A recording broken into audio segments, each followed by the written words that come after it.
Good evening. How are we all doing? Awesome. Fantastic weather. It's great to see all of you here on a Wednesday evening. I see we have standing room only, which is amazing. We always appreciate that. My name's Maya Shea. My day job, as many of you know, is with ABC 13. I'm a reporter, but it is my distinct pleasure to be with all of you tonight. Oh, thank you. With our, so far, 7 declared candidates for the next mayor of Houston. And we should note that this is the first time all 7 have been on stage. They'll be on stage together many more times before November, but today's the first. So we certainly want to thank Asia Society of Texas for hosting us in this gorgeous building, and also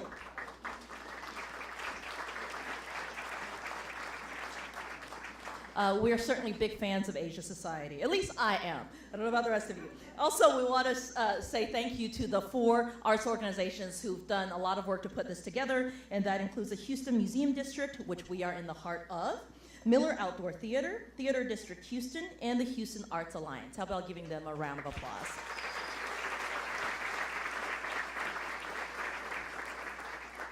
So what we'll do tonight is we'll start in alphabetical order, and each candidate will give their introduction statements. Then we have pre-selected 3 questions, which they will each have a chance to answer, and these are questions the organizers believe are important to the arts and cultural community. We have a barrel here of some of the questions that you wrote, and we will pick 2 at random at the end where they will also answer, and then they will give closing statements. We have a lovely timekeeper down here, and she will keep the candidates in line, and I'm sure since we have a lot of candidates and a lot of questions and an interested audience, that we want to certainly keep things moving. So without further ado, let's start with the opening statements, and we will start with in alphabetical order. So former Congressman Chris Bell. Thank you, Maya. I'm Chris. Thank you, Maya. I'm Chris Bell, and I'm running for mayor. And as a former member of the United States Congress and a former member of the Houston City Council, I decided to re-enter the political arena because I believe that the city of Houston is perfectly positioned to move to what I call the next level, to not only be the 4th largest city, but to actually start acting like the 4th largest city and become one of the most modern cities in the entire country. There is a revolution sweeping across the United States. It's a technology revolution. It's a digital revolution. And cities that are fully embracing technology are moving forward like never before. I want to see Houston counted among them, and with the right leadership, I think that can happen. But it's not just about technology. Modern cities also have thriving arts communities. And both in my public and private life, I've always been a big supporter of the arts. And I assure you, if I'm fortunate enough to be elected the next mayor of Houston, Texas, nothing about that is going to change. I look forward to talking about the arts and culture this evening. Next, we have current City Council member Stephen Costello. Thank you, Maya. I am Stephen Costello, a civil engineer who co-founded a company in 1991 on the west side of town, and have worked since then to make it a successful firm. I am proud that Costello Inc. has been recognized by the Houston Business Journal as one of the best places to work on numerous occasions here in Houston. I'm also an at-large city council member, and for the last 5 years, I have worked to prevent wasteful spending. I have advocated for a responsible way to fund infrastructure to address our streets, traffic, and drainage. And I continue to work and fight for local control of our pension systems, because I believe Houstonians, and not politicians in Austin, should have the ability to address our financial crisis that's looming. I really believe that the city of Houston is facing challenging times, and that we need an experienced leader who has proven that they can get something done. And as your next mayor, Steve Costello would do just that. Thank you very much. Thank you. Next, we have former Sheriff Adrian Garcia. Good evening, ni hao, and thank you for everyone who is here this evening, and thank you to all who helped to organize this important forum. My name is Adrian Garcia, and I want to be your mayor. I want to be your mayor on culture and arts. You know, having been a kid from the near north side who had the opportunity to study at the School of Fine Arts, I understand the value and the significance that the arts and cultural institutions can bring to our children and to our families, and obviously to our community. You know, when you have an investment and a commitment to arts and culture, it's good economics, and it'll help our city move forward and thrive like the world-class city we are. But it will also make sure that we get into the conversation that we desperately need to be in, making sure that no matter where you're traveling, that you hear the conversation about Houston, Texas, and the phenomenal arts and cultural institutions that we have. I'm Adrian Garcia. I want to be your mayor on culture and arts. I want to make sure that we continue to be a world-class city with world-class art. Thank you. Next, we have local attorney Ben Hall. Thank you, Maya. Thank you all for coming, and thanks to all of these who are candidates for the office of mayor. Long ago in this country, we made a declaration of 3 irrefutable truths: that we have the right to life, we have the right to liberty, and we have the right to pursue happiness. I want to talk about that pursuit of happiness. In that necessarily must be the right to freely express ourselves, our creative energies, our dreams, and our hopes. Through that vista, we have and give birth to the arts. I see arts and culture not as a luxury of a developed society, but as a necessity. As your mayor, I will be an advocate, an ally, and a strong supporter of a strong arts community in Houston, Texas. I'm Ben Hall. Thank you so much. Next, we have businessman and former mayor of Kemah, Bill King. Good evening, everyone. My name is Bill King. I've been a businessman and lawyer here in Houston for the last 40 years.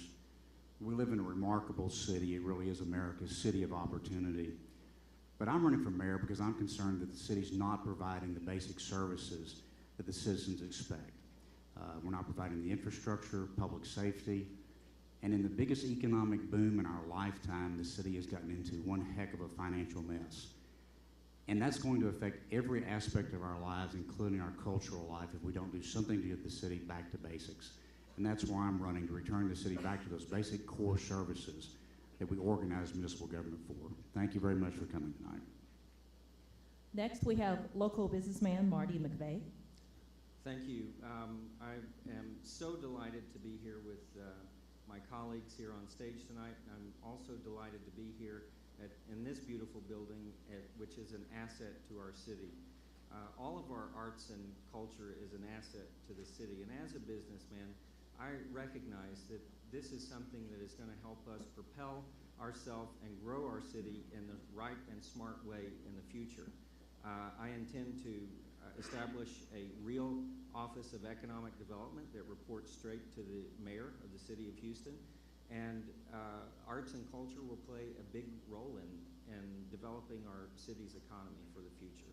So I look forward to working with all of the stakeholders here and in our city to promote a good, solid economic development plan that all artists can benefit from. Thank you. And finally, we have State Representative Sylvester Turner. Thank you very much. I'm Sylvester Turner, and I'm honored to be here this evening. As a lifetime Houstonian, I am just proud of where Houston has come over the many years when it comes to the arts community in this city. At the state level, I have done my very best to fight vigorously for robust funding for the Texas Arts Commission and fought for incentive funding for the Texas Film Commission. In this legislative session that just ended, I led the effort to provide $10 million more for the local art districts in the state of Texas. I want you to know that is a Texas first. But in addition to that, in this year's budget, through my efforts, there's another for the African American Museum. There's another $500,000 for the Buffalo Soldiers, $1.5 million for Emancipation Park. I chaired, as the honorary chair, the fundraising effort for the Ensemble Theater. We raised more money last year in its entire history. I worked closely with Michelle Barnes for the Community Art Collective. I look forward to working with you. Thank you so much. We will now move on to the questions. These are pre-selected by the organizers, and we'll start going down in order, and actually each candidate will have a chance to answer the same set of questions so you can compare and contrast how they feel about issues that's important to the arts community. The first question, which the first person will answer will be Mr. Stephen Costello, because Chris Bell started with the opening statement, is this. The current administration placed a cap on the hot arts and cultural grant funds to direct the remaining dollars to city special events. Do you support that decision, or would you lift the cap placed on the existing contract? Mr. Costello? Well, I think the issue is whether or not I support it. The issue is it's there, and it's in place, and it's a local government corporation, and it's going to be funded. Now, the issue here is how long do we wait to see if it's successful? The problems that we've had in the past relative to special events is getting corporations to give money to the city for special events. We've had issues with those corporations not being comfortable having that money go to a general fund.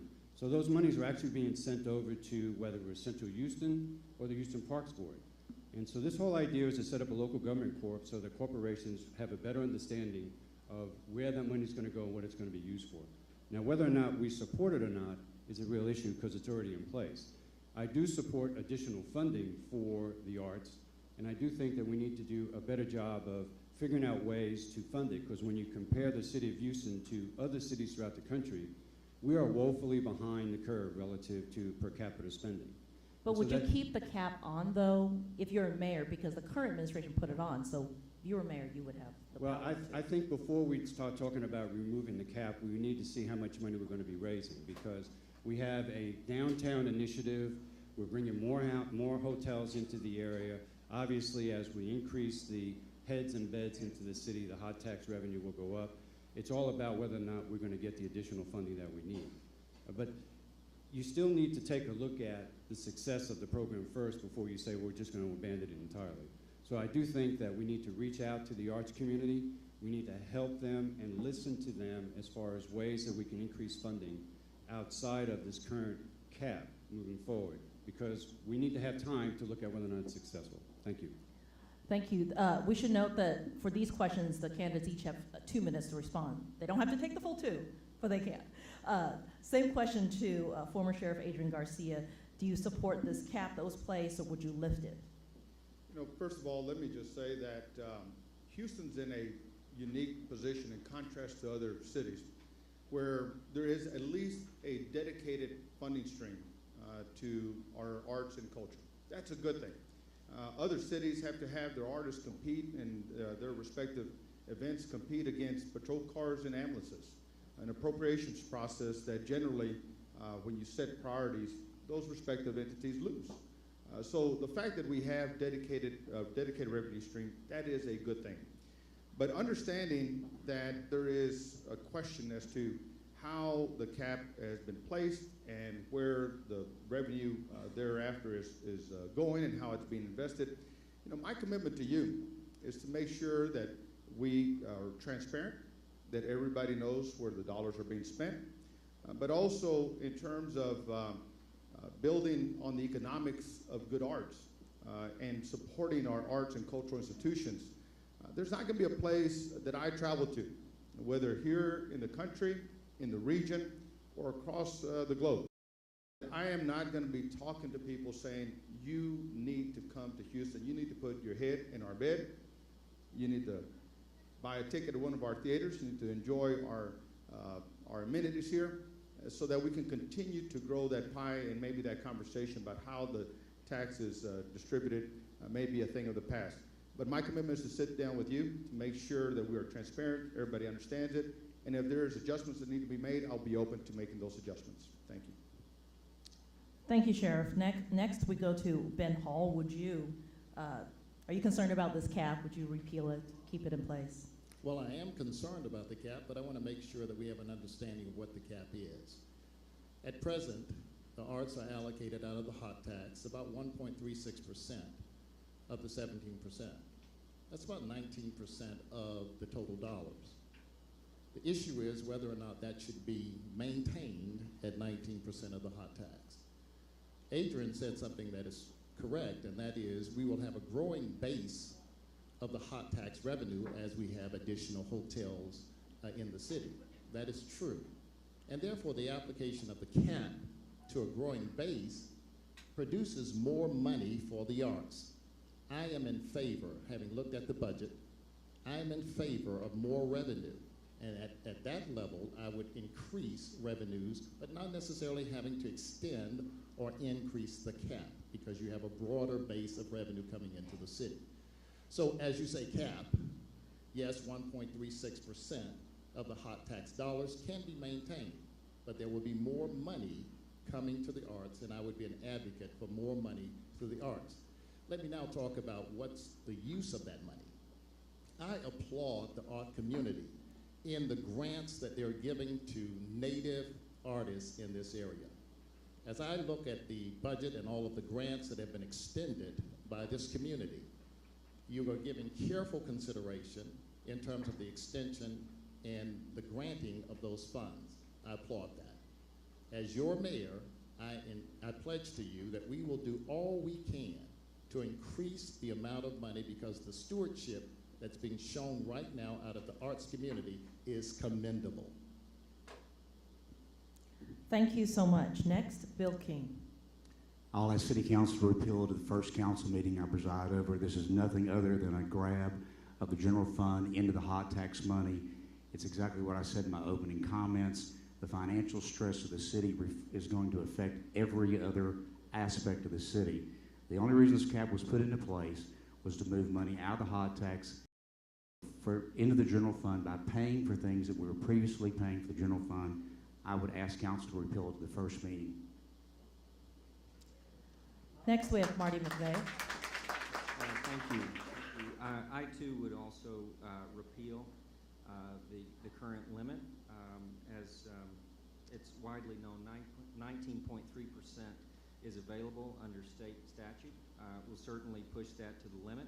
I see this as an investment in Houston, an investment in us. As we grow our economy in a smart way and an economical way, we need to invest in the arts. That's what brings business to Houston. That is a selling point. We have always had the world come to Houston. It's now time to take Houston to the world, and the first step will be with our arts. Thank you, Marty. And now we'll have Representative Turner. Thank you. Let me just also add to you that I too am not supportive of the cap. That cap puts is pretty much at $82 million, and everything else goes to the special events. I support the special events, and I think we can provide the funding for the special events, and we can do that through the private sector and other grants for special events. I don't think it's a good policy, though, to take money away from the arts. That desperate is in need of funding itself, and we need to be finding more money for it. And I think we also have to recognize that art is just not something, just a canvas on the wall. It's an economic engine. It generates revenue for this city. It generates revenue for this region and for this state. Not only that, it provides jobs for this state. 2011, it was like 150,000 jobs created through the arts community.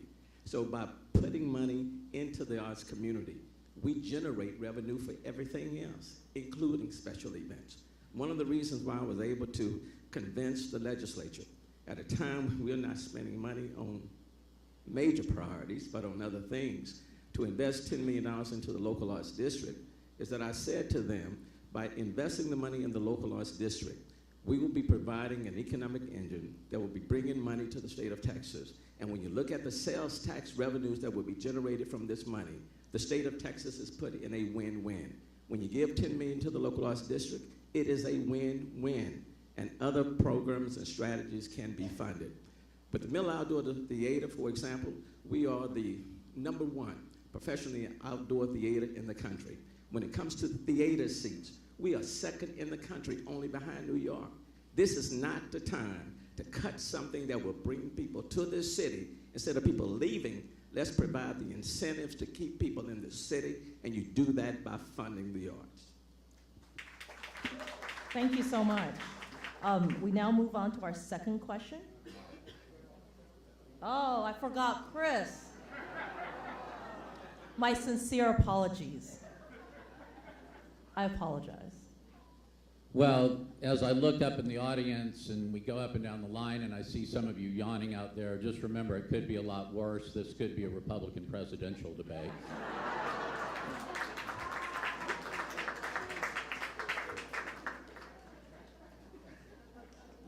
Let me just say that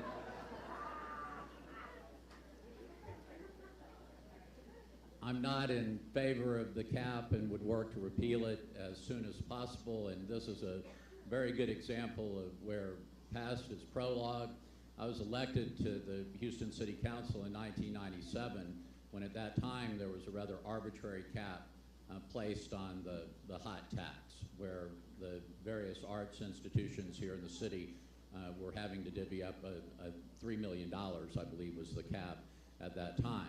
The various institutions of art here in the city thought that was incredibly unfair, and I spent a lot of time during 1997 meeting with the various groups, figuring out how we could repeal it. Luckily, in 1998, we were able to remove the cap, and I think it was a big move in the right direction, and I don't like to see arbitrary caps put in place, and I think it should be repealed. Yes, Chris, you are right. With 20-some-odd Republican candidates, a debate would be certainly interesting. Next, we move on to the second question, so I'll try not to make sure we include everybody in this one. Per state mandate, HOT funds must drive tourism, which means the funds cannot support arts education or community outreach. Would you support identifying an additional public funding mechanism that would or could support arts education? And the first person to answer that question would be former Sheriff Adrian Garcia. Thank you very much. You know, I don't know how many of you remember getting on that school bus and coming to the Museum of Fine Arts or one of our other incredible institutions. I do.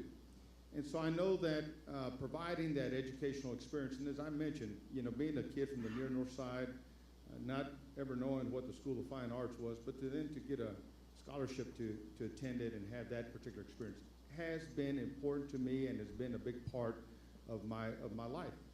And to know that we have amenities, you know, under Mayor White's administration, and Mayor Parker has done a phenomenal work at expanding our green projects. Those are elements that have to be incorporated into the broader picture. Right now, the structure doesn't allow us to spend some of that money in those respective areas, and so I would be open to looking at how we can accomplish that, but also recognizing the fact that there are other ways to accomplish some of that getting to that same goal. And so I would be, I'd work with our legislature to get them to look at how that can be accomplished, and for efficiencies to make sure that we can provide, you know, wasted dollars that are being misspent in other operations. I did that as a sheriff for Harris County, finding, you know, or saving rather over $200 million in operations costs. And so that's what we would work to do, is make sure that we're looking for efficiencies, finding ways to be much more effective in what we're accomplishing, and then being creative on how we can make adjustments to respective restrictions that we have, and seeing if that helps to grow the pie. Thank you. Ben Hall, would you support finding public funding mechanism for arts education? Let me answer the question by at least talking about how I would try to get to the answer. On the one hand, you don't want to overburden or burden any more taxpayers and users of city services. I think at present there is taxation exhaustion in this city. And so we have to be clear that the next mayor cannot go into the office and further burden taxpayers. I'm not an advocate and will not be a supporter for additional taxes on residents. So then the next question is this irrefutable truth that we need the arts in this city. And the question is, how do we support and fund it? I support actively any proposal that will not further burden the local taxpayers, that will generate additional revenue to support the arts in this city. In the earlier answers, it was clear on this panel that at least some of us may have a different understanding of the purpose of the hot tax. This question actually shows that that funding is a dedicated fund. The comment that the funds could be used and pulled back into the general fund is just simply not correct. Hot tax dollars are to drive tourism. What better way to do that than to have a robust and active art community in Houston, Texas. Houston is not just an assembly of roads and buildings. It is a collection of the creative energy of Houstonians. As your mayor, I pledge always to be supportive of that character and that strength of creativity in this community. Mr. King, what do you think about identifying additional public funding mechanism for arts education? Well, I think the arts education ought to be funded through the school district. I'd be happy to go to Austin and lobby for additional art education money through the legislative process. I do not think the city of Houston ought to get into that business, nor would I support city revenues being used for that purpose. Marty McVeigh?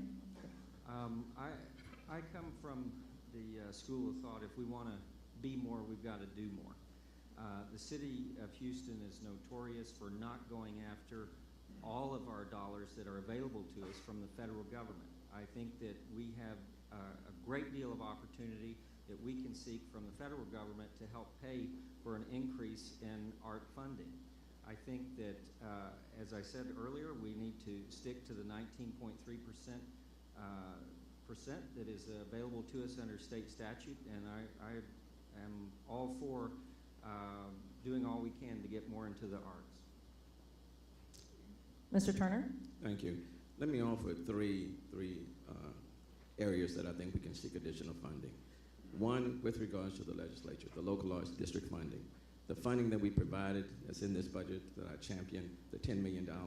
Let me just tell you, I requested 20, didn't know if I can get 20, end up getting 10. That was a first.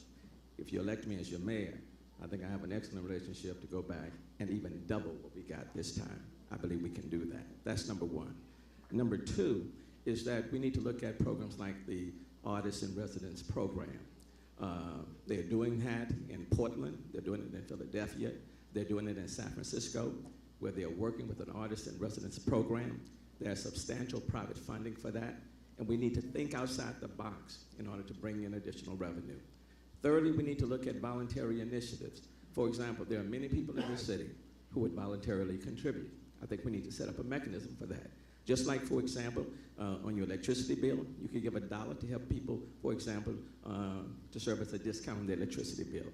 A similar sort of concept should be put in place where we give people the opportunity to voluntarily contribute and allow them, for example, to check off if they want to give $1, if they want to give $2, and make that contribution directly to the arts. And then we also need to look at the feds as well.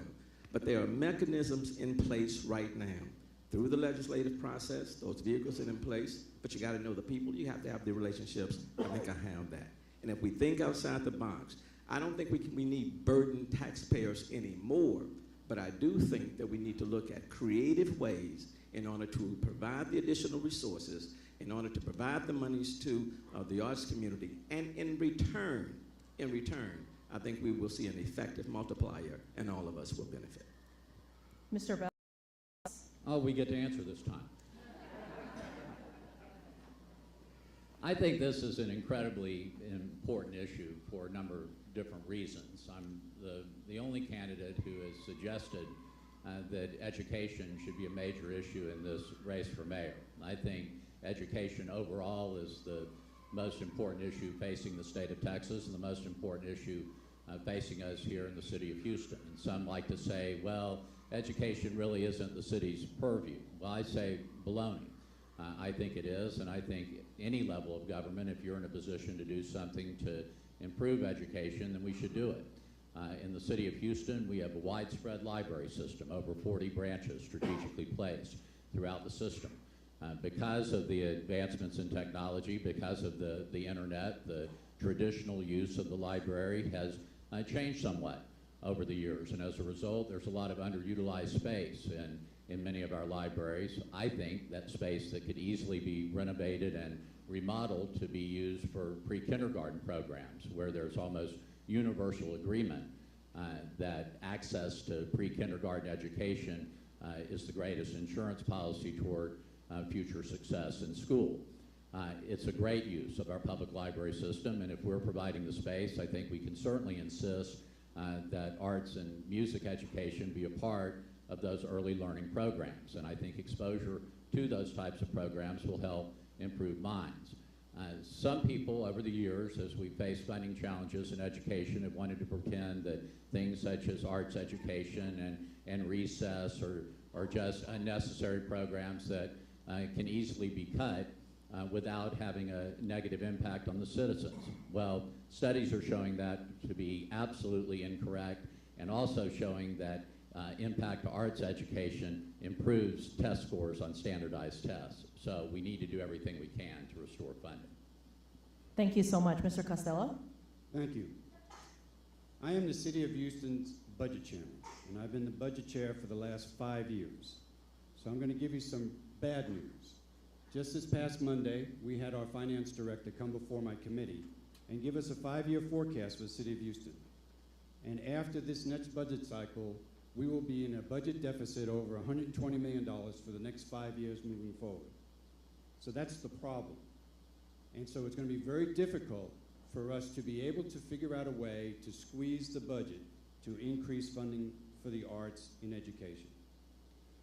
We have continued to work with my colleagues on council to do core service assessments to ask each department to justify their budget so we can find ways of squeezing blood out of the turnip. It's just not there. So we have several options. One of those options, and I'll give you an example, up in the Spring Branch Independent School District, they have a program called New Spring Center. And it is sponsored by private donations, but Spring Branch Independent School District provides the forum. And what they use is they use art as a way to encourage children to stay in school. It's a pretty amazing program. And they work through the particular art. They invite private artists to come, individual artists, to what it's like to be an artist, what it's like to have a business in the art community. And it encouraged kids to stay in school, even if they decide to be in the art business or if they decide to do something else. But what we need to do is we need to reach out to you in the art community to help us convince the rest of the community that art is an investment that needs to be done in the city. And then and only then will we be able to move forward about trying to accomplish public funding for the arts. Thank you. Thank you so much. Now we'll move on to our third question, and it is as follows. The current administration is undertaking a cultural planning process. They have hired some consultants, the office is working on it, it's out of the mayor's office.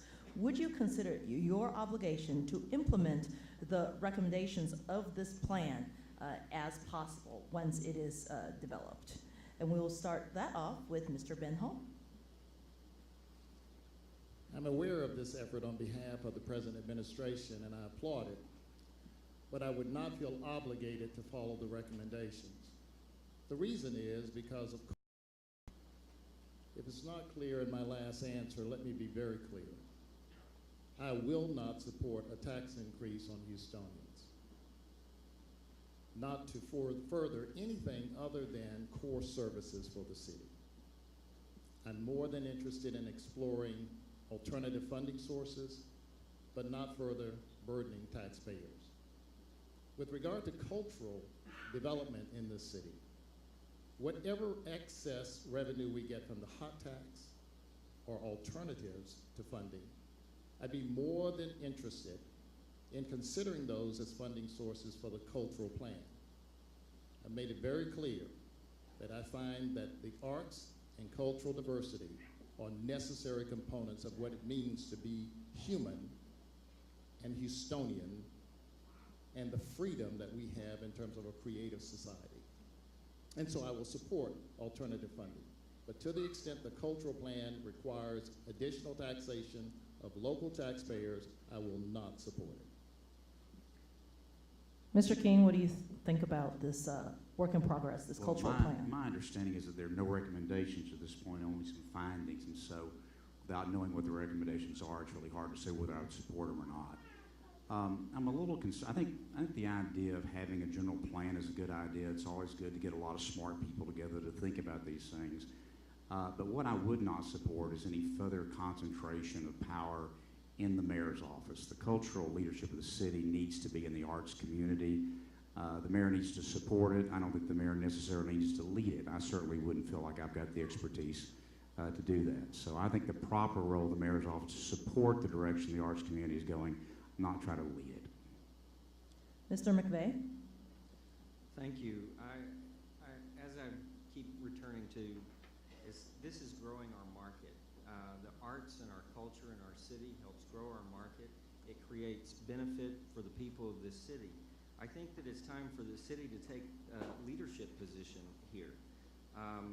This is the arts and funding of the arts and going after more that's available to us from the federal government, I think is the key to move forward. We need to, it's our money that's not coming back to the city of Houston, and I think that we have to invest in ourselves, and this is a way to do so. So I fully support that. Mr. Turner? Thank you. I applaud the mayor for initiating the conversation and bringing people to the table for a cultural plan. I think that's good. I do think that the mayor has to be at the table, at the center of the table. And I do think the mayor has a responsibility of calling the various stakeholders together. So I applaud the fact that the effort is taking place. I do think it would be imprudent for anyone to say that you should just throw it out without first seeing what the recommendations are. I want to see what the recommendations are. I want to see who was at the table. I want to see the input that they provided. And in addition, I want the opportunity to add my input to the table to make sure that everyone's voice was heard and everyone was seen and everyone had an opportunity to participate. There's nothing wrong with that. I think it's important for the mayor to place emphasis on the priorities of this city.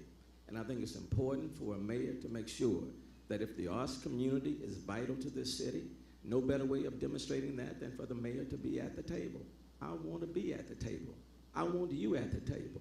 And that's why I applaud that this is the first forum dealing with who would be the next mayor, because you have an opportunity to shape our ideas, to help us to focus. I don't know all the answers, but I want to hear the answers. I don't know everything that should be on the table, but I want to hear from you as to what should be on the table. I want to look at what's happening in Minneapolis, what they're doing in Portland, what they're doing in Philadelphia. I don't want Houston to be lagging behind, and I don't want to wait on other people to do it.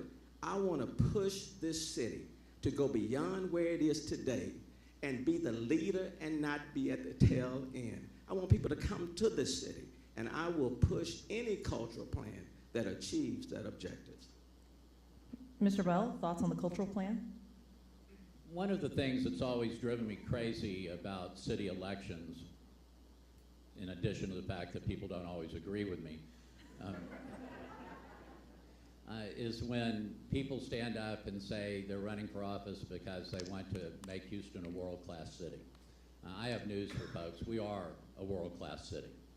And we're a world-class city not because of the large number of lawyers we have here in Houston. We're a world-class city primarily because of our arts and culture here in Houston, Texas. And I applaud this administration for putting forth a cultural plan. And if there are ideas contained within that will take us further, then that needs to be a priority in the next administration. As I said in my opening statement, I want the city of Houston to be one of the most modern cities in the entire country. In doing that, you certainly can't turn your back on arts and culture, and we need to do everything we can possible to move it forward. Mr. Costello, your thoughts on the cultural plan? So let's step back a second. The cultural plan is an integral part of an overall general plan for the city of Houston. We don't have zoning, and so historically what the city has been doing is reacting rather than being proactive. And so hopefully, what we hope to accomplish with a general plan is to set the tone for the city of Houston moving forward. And so what's going to happen is you're going to have a cultural plan, you're going to have a bike plan, you're going to have an infrastructure plan, you're going to have a development plan. Hopefully we'll be able to move that forward. What's lacking is a better understanding of what this industry is all about. Several years ago, I attended a rollout of a study that was done in the city of Houston of the arts and cultural community that showed that it was over a $9 billion enterprise. Nobody knows that. We don't really follow that. We need to get that message out and do a better job of advocating for it. Now, getting back to the question of the cultural plan, knowing what the results are or the recommendations are, and absent of knowing all the stakeholders sitting at the table, I'd be remiss if I would say to you, I'm just going to get rid of the cultural plan.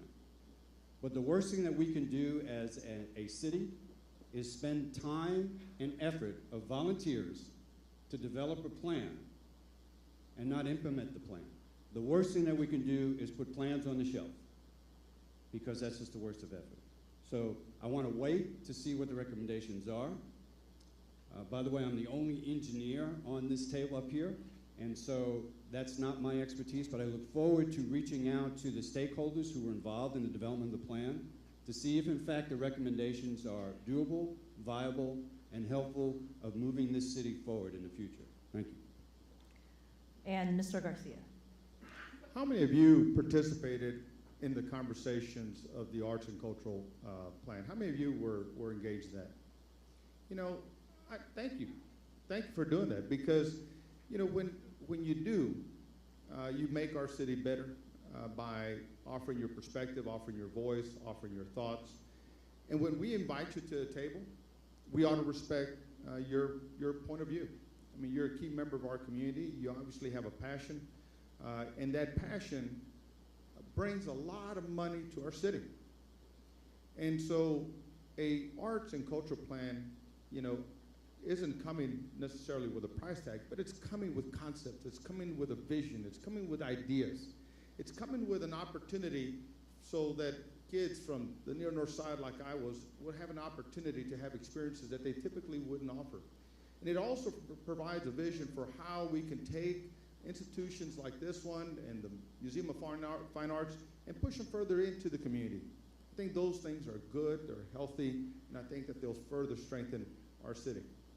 And so the mayor has to be willing to listen to the community that the mayor is obligated to serve. I've been a public servant for 35 years, serving you as a police officer, and at one point being in the fight against gangs. And part of that fight. But what I did was try to implement a plan, a strategy of where you took those street artists and worked to convert them into mainstream artists so that they could see the earning potential of their talent. I remember working with the Bayou City Arts Festival, where I encouraged them to offer a space for these artists so that they could show their wares and hopefully make a few bucks. That kind of plan, you know, has potential. And so I applaud you for stepping up to the plate, giving a great deal of your personal time to be a part of the planning process. I, as your mayor, will continue to listen to you and look for ways to implement the things that are appropriate for the city to do. Thank you. Thank you. Thank you, Mr. Garcia. Next, we want to move to the part of the audience questions. The good news is we're a little bit ahead of schedule, so we only plan for 2 audience questions, but perhaps we'll get a few more in, and perhaps it's an indication of how efficiently our candidates will run the city should they be elected mayor. In this time, audiences always have great questions. They will be given each 1 minute to respond to your brilliant questions. I will have to say, though, I'm only going to ask the questions where I can read the handwriting. And I have really bad handwriting, but some of this is like, it's a little hard to read. So thank you for your understanding. The first audience question will go to Mr. Bill King, and it is, and everybody will get to answer the same question as per all the other questions. Who is your favorite artist and why?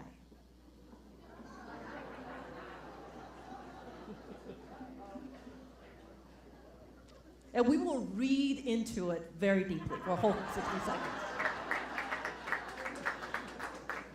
I need to answer this carefully.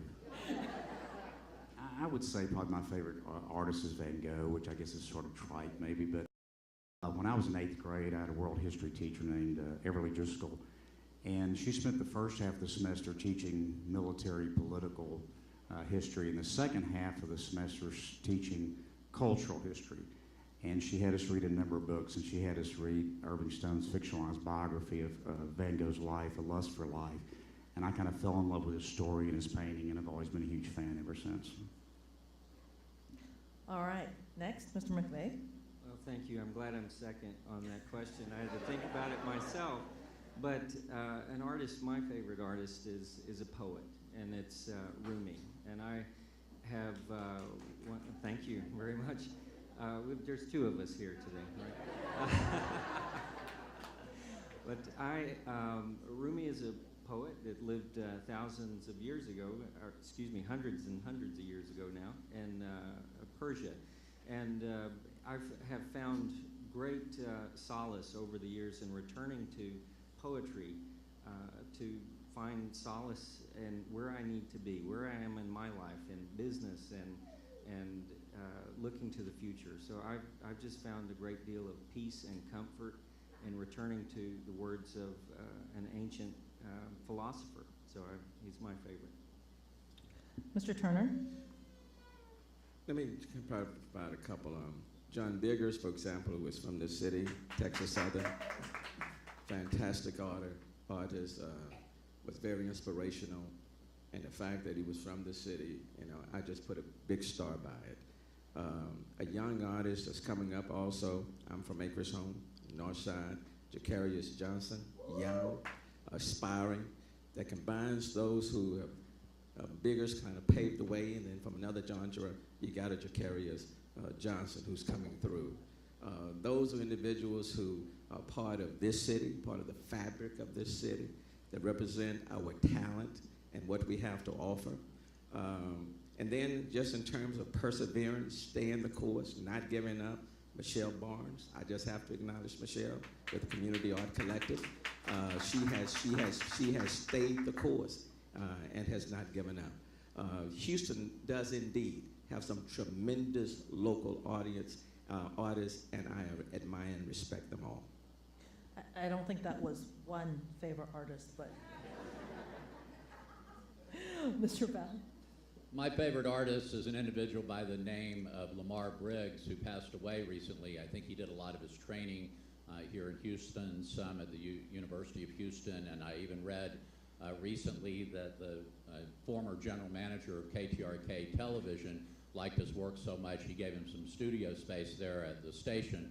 Maya, I don't know if you all still have a Starving Artist program, but if so, you might talk to your GM about that. But anyway, Lamar Briggs is my favorite because as a very poor law student,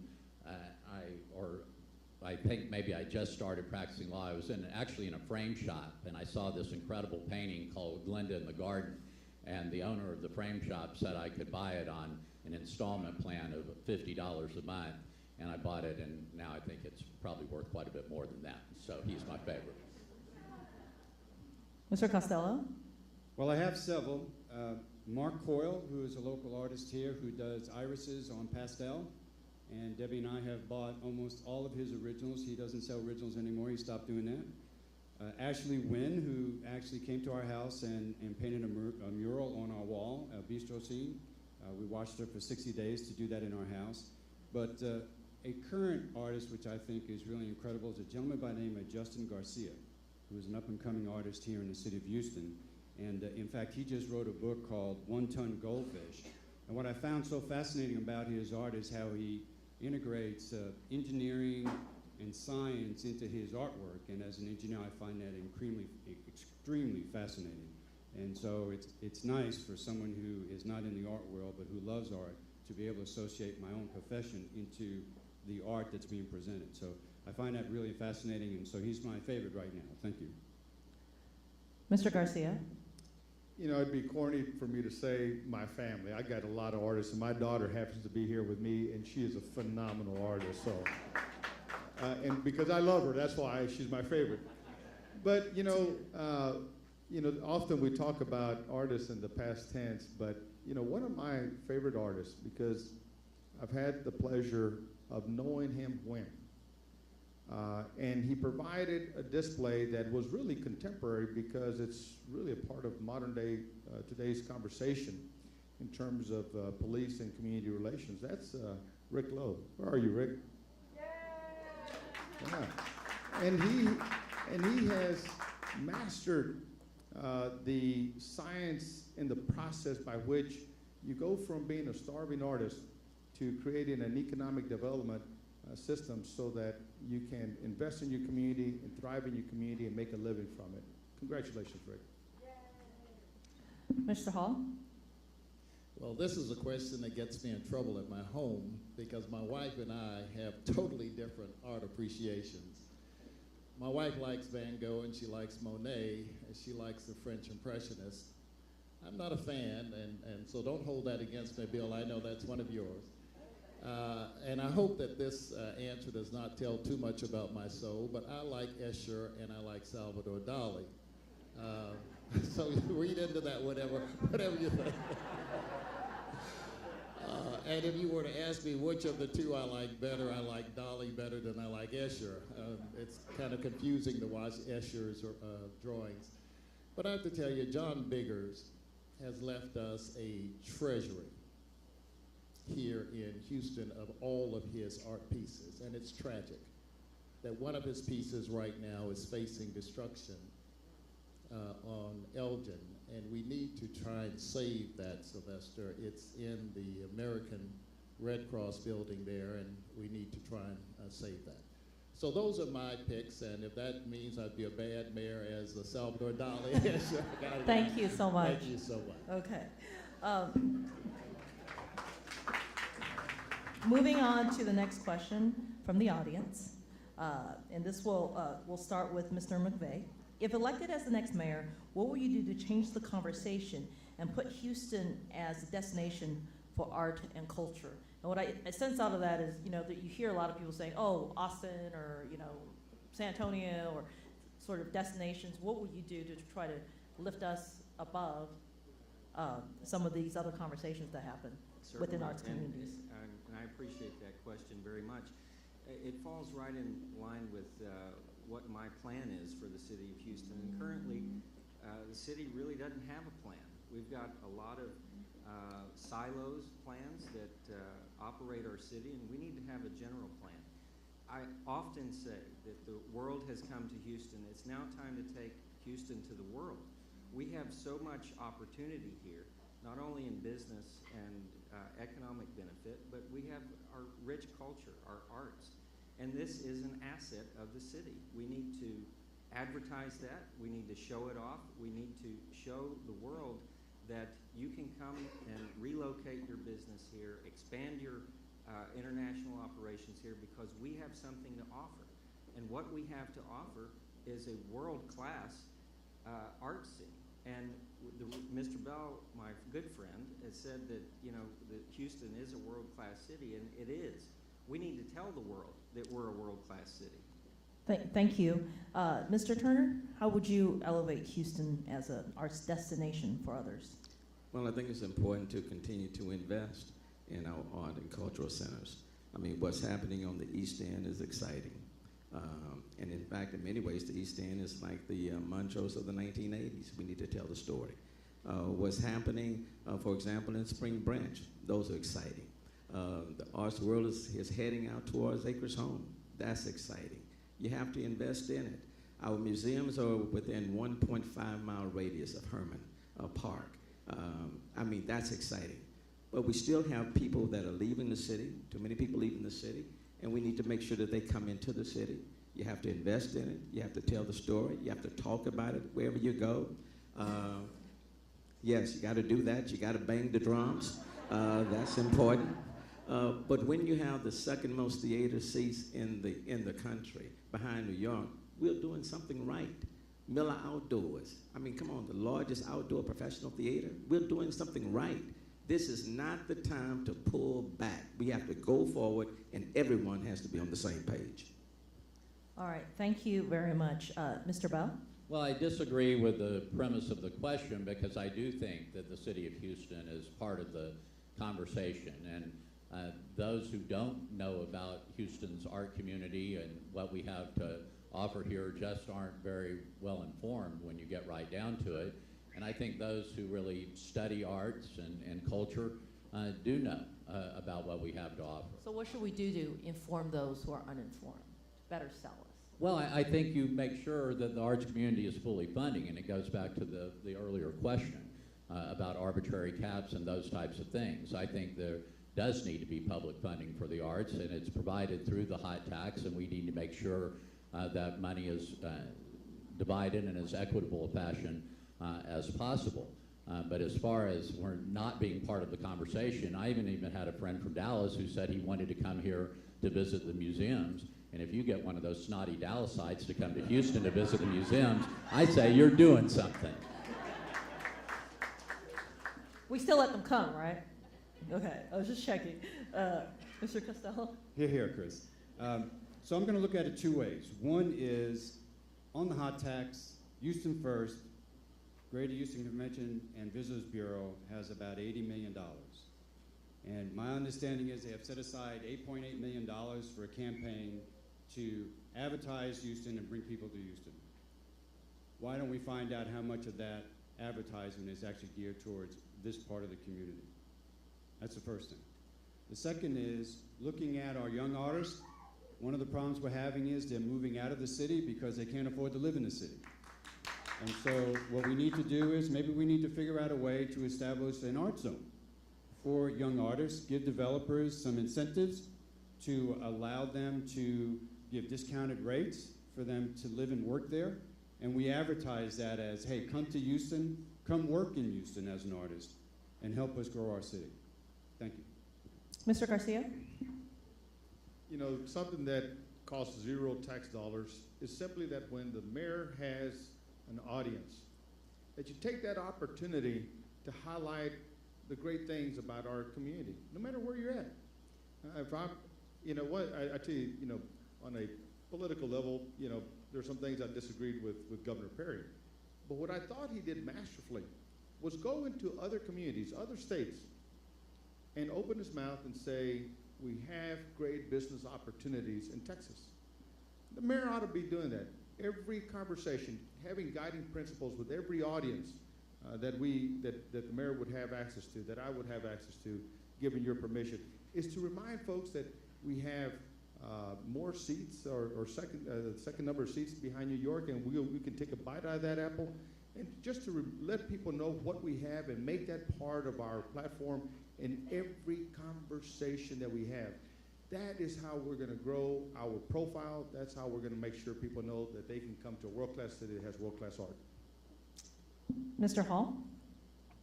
Thank you. I believe that we must advertise more and make the world and everyone know how wonderful an art community we have. It is amazing what we have in Houston. How many of you have seen the Rolling Trojan Bear? Have you seen that? It's here. How many of you have seen the slave streets in 4th Ward that actually have African art? How many of you have seen the wonderful Biggers paintings on the walls at TSU?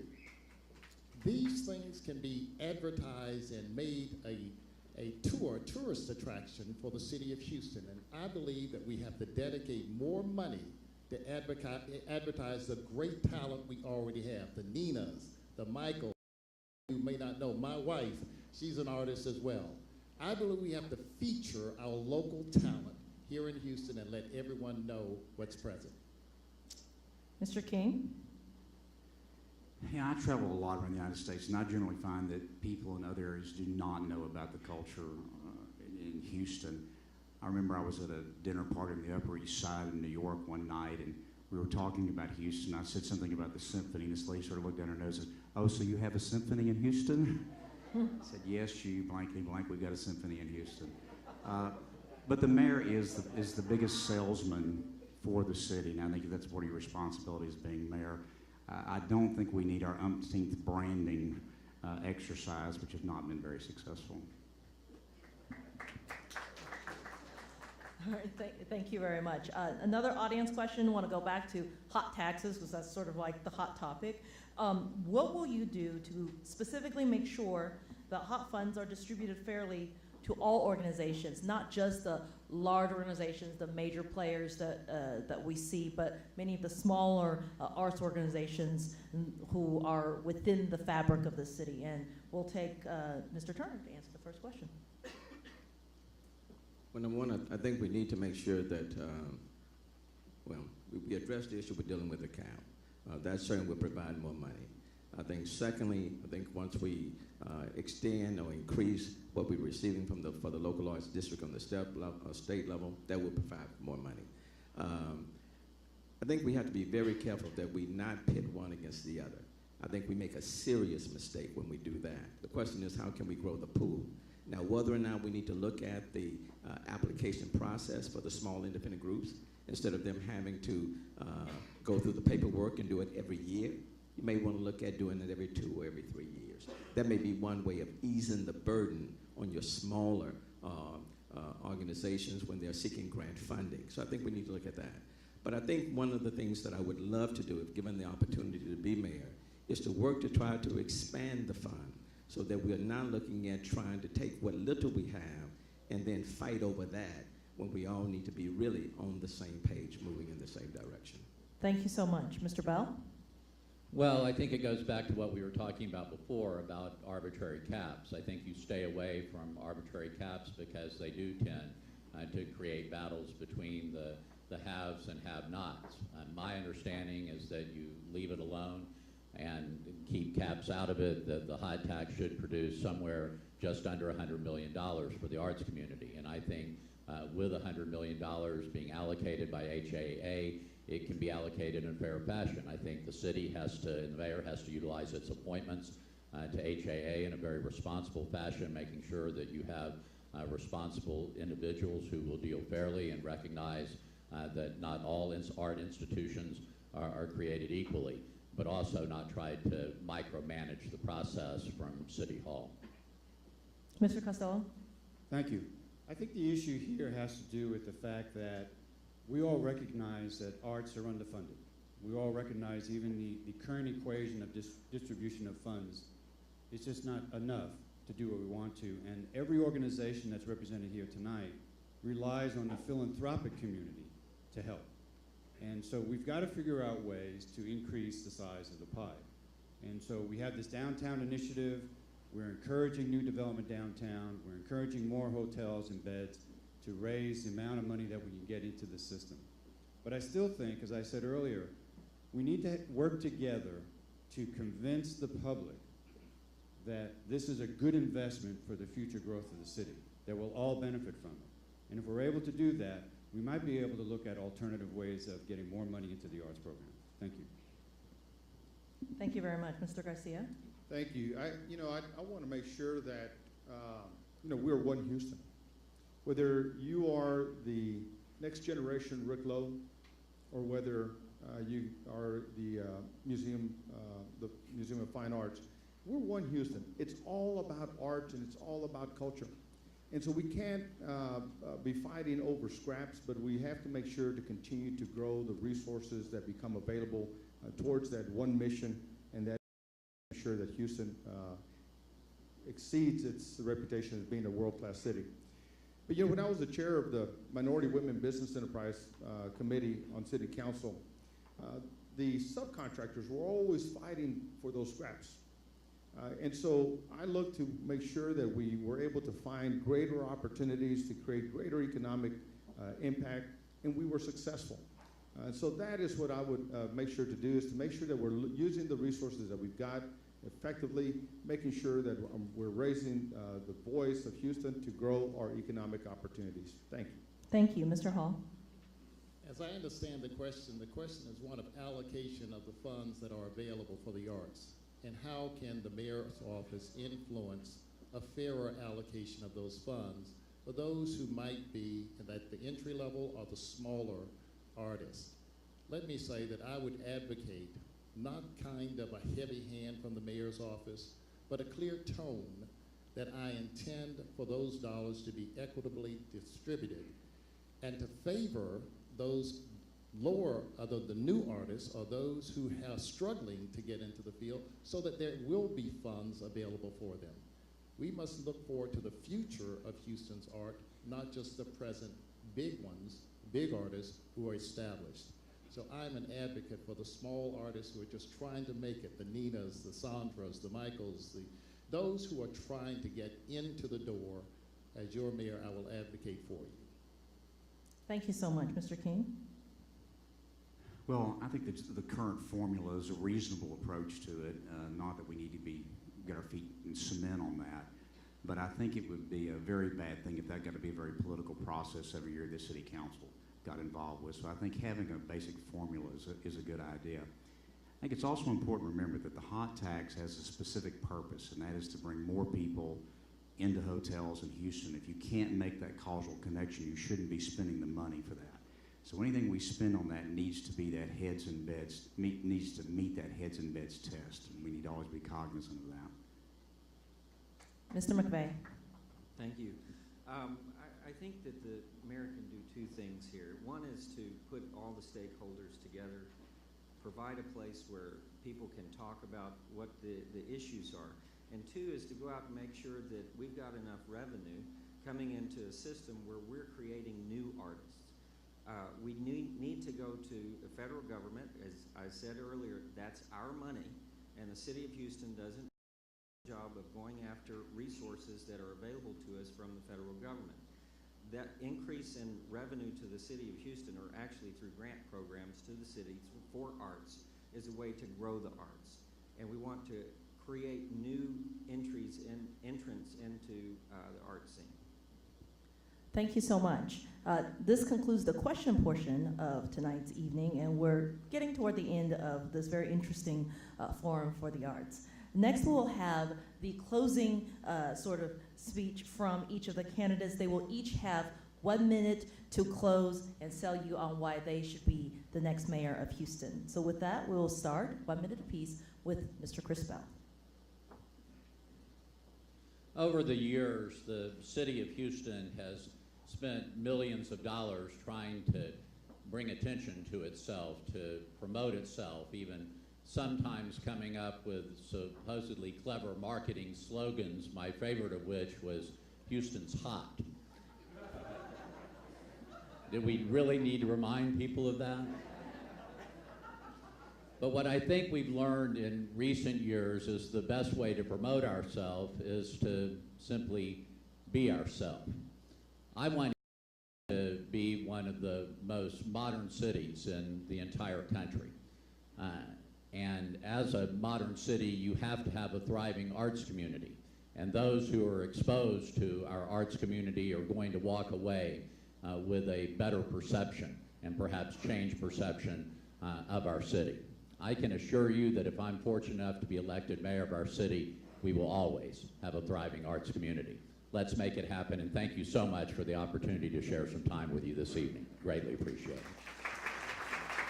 Mr. Costello? We have touched on a number of subjects tonight, and I believe that my position on some of those issues indicates I'm the best qualified to be your next mayor to move this city forward. I encourage you to roll up your sleeves and work with me to increase our focus on infrastructure investment, because I really believe that the infrastructure is the foundation of our community. Increase and focus our attention on public safety and get police officers on the street in our neighborhoods, get them the equipment they need so they can do their mission, because we need a safe neighborhood so these people will come to our community. And then help me work to figure out ways to solve our financial crisis moving forward for the city of Houston. And if I can do that and prove to taxpayers that I'm using their money wisely, I'll have additional funds for you to do and invest in the arts. That's what needs to be done. We are facing challenging times. It's going to require a proven leader to get that done. Steve Costello is that mayor that you need, and I'll make sure we get it done. Thank you very much for being here tonight. Mr. Garcia? Thank you once again for committing your time to this important dialogue on arts and culture. I want to be your arts and culture mayor, because I know that when we have a thriving arts and cultural sector and institutions, it brings more people to the community. We have shifted in an incredible way where we have an incredibly rich and culturally diverse city, the greatest in America. And that is also creating this challenge, because every sector of our community wants to promote what's significant to them. And we should find ways to accomplish that. Having been in public service for 35 years, first as a Houston police officer, as a council member, mayor pro tem, and most recently as your sheriff, I have worked hard to find efficiencies. I've worked hard to bring people to the table to find solutions. These are the things that I've accomplished, but I've never lost sight of the fact that it was a school of fine arts where I learned about sketch drawing and sculpture that brings me to a happy place to be here with you tonight. Thank you so much. Thank you. Mr. Ben Hall? Maya, thank you so much for being the moderator, and thank you, audience, for those of you who have been committed to the arts in Houston, Texas. We have wonderful treasuries in this city, treasures in this city because of your commitment to this worthwhile and valuable component of what it is to be Houstonian. As I was thinking about a concluding remark, I wondered, well, did I disqualify myself with my Escher? Did I disqualify myself with my Dolly interest? I promise you, as your mayor, I won't have Dolly up and down the halls of City Hall, nor will I have Escher, but they will be inside my office. Seriously, the arts are a necessary component of what it means to be free people in Houston, Texas. It is a part of the pursuit of happiness. As your mayor, I commit that I will be an ally and a strong supporter of a strong arts community in Houston, Texas. Thank you so much for your ears. Mr. Bill King. We can't be a world cultural center with third world country streets. We can't be a great cultural center if people don't feel safe on the streets. That if they worry about coming home from the theater, they're going to be ambushed and murdered in their garage, as happened just a few blocks from here a couple of weeks ago. And if this city heads down the financial road that we're headed down right now, it's going to affect every aspect of the city, including our cultural life. We've got to get the city back to providing those basic core services for which we organize municipal government, and that's why I'm running for mayor. Thank you. Mr. McVeigh. Thank you, and I appreciate the Asia Society for providing this opportunity for us, and also ABC 13. I want to be your mayor because I want to grow this economy. I'm concerned about your job. I'm concerned about being able to provide for the arts, being able to provide for the things that we need. Yes, we need to fix our potholes. Yes, we need to fix the pensions, but it doesn't end here. We've got to do so much more, and I think that the city is ready for an innovative leader, someone that's willing to invest in our city, to invest in us, and to move us forward. We need to take our place on the world stage. We have every tool available to us right now to become a world-class economic center right in this century. And we need to take the steps necessary to do that. And that's why I want to be your mayor. Thank you. Mr. Turner. This is a great city, and I love it. This is the most diverse city in the country, and you represent a part of that fabric. You give Houston its soul, and that's a good thing. I've been in the legislature now for 26 years. So 21 of my 26 years, I've been on the Appropriations Committee, Vice Chair of Appropriations Committee right now. We can take advantage of those relationships and build on what we have already done with the local arts districts. We can expand the pie, and Texas needs to play its part, and we can all benefit from it. We need to expand the opportunities for everybody in the city so that they can become familiar with it. There are people, there are children in our city that do not know very much about the arts. We need to take it to them, and we need to teach them early. I hope that you will elect me as your mayor, and together let's paint a canvas of this city that people all over the country and all over the globe will come to see. And I look forward to working with you to make that happen. Thank you to all our candidates. Don't get up yet. I think it's great. Well, wait, listen to me. Anyway, you can continue to post their questions on hughArtsForum.com. A link to the email along with candidates' responses will be sent to you after the event. Thank you all for joining us for the first forum of all the candidates. Only 235 forums more to go before November, right? Have a great night, everyone.